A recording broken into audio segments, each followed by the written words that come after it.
होता है। जब हम सूर्य नारायण भगवान को अर्घ देते हैं, जल चढ़ाते हैं, तो वो जल पृथ्वी पर जब गिरता है तो उसके छींटे हमारे शरीर पर लगते हैं। क्या वो ठीक है?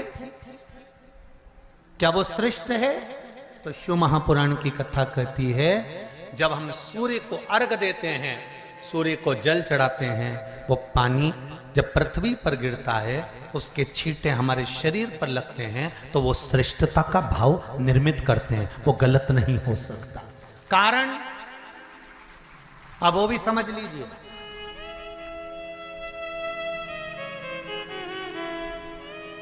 अब सूर्य नारायण भगवान को आप जल चढ़ा रहे हो तो छींटे नहीं लगे, उसके लिए क्या स्टूल पे चढ़ के चढ़ाओगे कि कुर्सी पे चढ़ के चढ़ाओगे?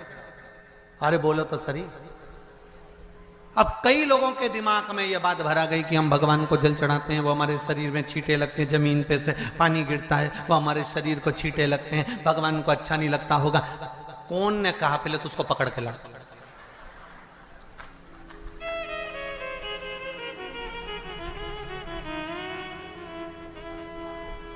क्योंकि मेरे राम जी महाराज, मेरे भगवान कृष्ण, बड़े बड़े संत, साधु, सन्यासी, तपस्वी, साधक, उपासक जितने भी हुए, जिन्होंने सूर्य की आराधना करी, इन्होंने टेबल पे चढ़कर या कुर्सी पे चढ़कर जल नहीं चढ़ाया। इन्होंने पृथ्वी पर खड़े होकर ही, क्योंकि पृथ्वी तत्व के देव हैं शिव। जब हम मृत्यु लोक पर खड़े होकर, पृथ्वी पर खड़े होकर भगवान शंकर का भाग पृथ्वी तत्व को धारण कर कर जल को हाथ में लेकर जब समर्पित करते हैं, और जो जल नीचे गिरता है वो शरीर पर अगर लगता है तो हमको उसका आशीर्वाद ही प्राप्त होता है, दोष नहीं लगता। पर लोगों ने इसको विपरीत कर दिया। कि कौन ने विपरीत करा? कई लोगों ने इसको विपरीत कर दिया। कौन ने विपरीत करा? तो जो दूसरे धर्म के लोग होते हैं, जिनको हिंदू धर्म से नफरत होती है और जो हिंदू धर्म की पूजन, सेवा, अर्चना को समाप्त करना चाहते हैं, वो धीरे धीरे धीरे धीरे कहने लगे कि सूर्य को जल चढ़ाओगे तो शरीर में लगेगा, शरीर में लगेगा तो दोष लगेगा। इसको कह कहकर घर घर में सूर्य को जल चढ़ाना लोगों ने बंद कर दिया कि आप जल चढ़ाएंगे तो दोष लगेगा, शरीर पे छींटा लगेगा, शरीर को ऐसा लगेगा। ये दोष नहीं है। कितनी सुंदर बात है महाराज। सूर्य नारायण भगवान को जब जल चढ़ाया जाता है, हाथ सिर से 8 इंच की दूरी पर होना चाहिए। जम के बोलिए, सिर से कितना ऊंचा होना चाहिए? 8 इंच ऊपर अपना हाथ होना चाहिए मस्तक से सूर्य को जल चढ़ाते समय। और ना चांदी का, ना स्टील का, ना लोहे का, ना प्लास्टिक का, ना कांच का, ना सोने का कोई बर्तन, ना कांसे का, ना एल्युमिनियम का, ना पीतल का, केवल एक पात्र होना चाहिए, वो है तांबे का। काय का पात्र होना चाहिए? तांबे का पात्र।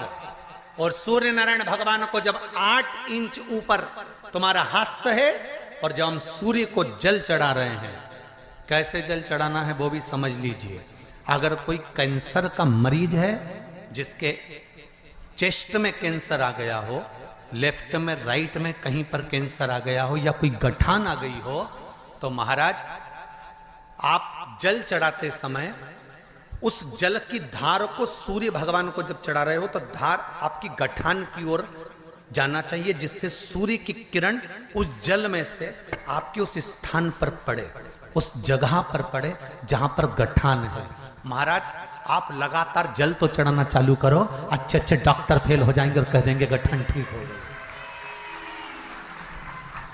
आपका लीवर और किडनी गड़बड़ कर रहा है, आप प्रतिदिन, आपका स्वास्थ्य गड़बड़ रहता है, आप प्रतिदिन ये ज्योतिष शास्त्र के अंतर्गत, रत्न शास्त्र के अंतर्गत, ये रत्न शास्त्र, ज्योतिष शास्त्र, रंग शास्त्र जो हमारे यहाँ है, रंगों के हिसाब से ये जितने रत्न होते हैं, माणिक हुआ, मोती हुआ, नीलम हुआ, मूंगा हुआ, पुखराज हुआ, ये क्यों कहते हैं ये पीला है, ये सफेद है, ये नीला है, ये लाल है, इसको शरीर में क्यों पहनाते हैं? उसका कारण होता है कि जब शरीर में पहनते हैं, सूर्य की किरण उसमें पड़ती है, हमारे शरीर पर वो कलर का इफेक्ट पड़ता है, उस कलर को शरीर पर लगता है, और शरीर पर लगता है तो हमारा शरीर धीरे धीरे, हमारी जो इंद्रियां हैं वो सही होने लगती हैं, काम सही होने लगता है। तो आप कहते हो ना, मैं अपने घर से भगवान शंकर का जब एक लोटा जल तांबे के लोटे में जब पानी भरकर आप अपने घर से जब चले, तो बाबा से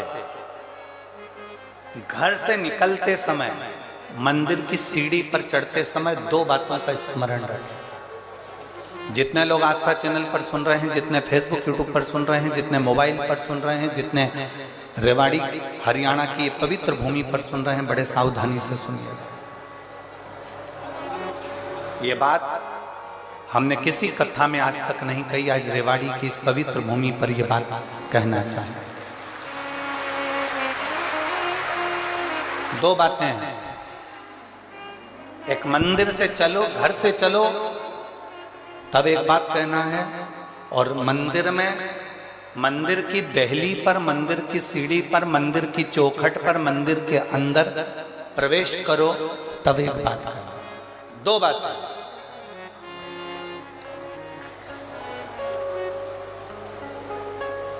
एक, घर से चलते समय, लोटा पानी का भरते समय बाबा से कहना है, ये पूरा मेरा घर नहीं, आपका घर है, और ये घर का जल मैं आपको देने के लिए इसलिए आ रही हूं क्योंकि ये जल नहीं है, मेरी दशा आपको ये जल बताएगा।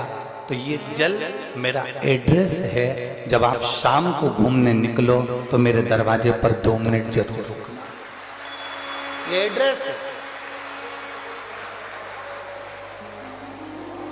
एक, घर से निकलते समय कहो कि ये मेरा घर नहीं, या आपका।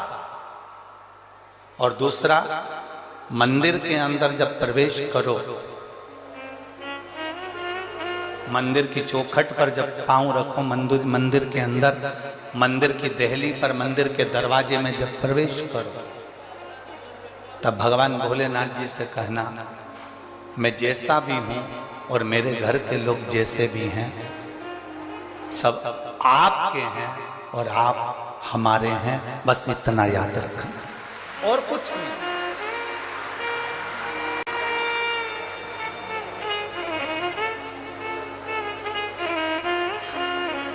और मैंने तेरे ही भरोसे बाबा, तेरे ही भरोसे हवा भी उड़ती जावांगी, बाबा डोर हटो छड़ीला में कटी जावांगी, भोले मैं तेरी पतंग, शंभो मैं तेरी पतंग, हवा बिच उड़ती जावांगी, बाबा डोर हटो छड़ीला में कटी जावांगी। शंकर भगवान को समर्पित होता है और भगवान विष्णु को समर्पित होता है।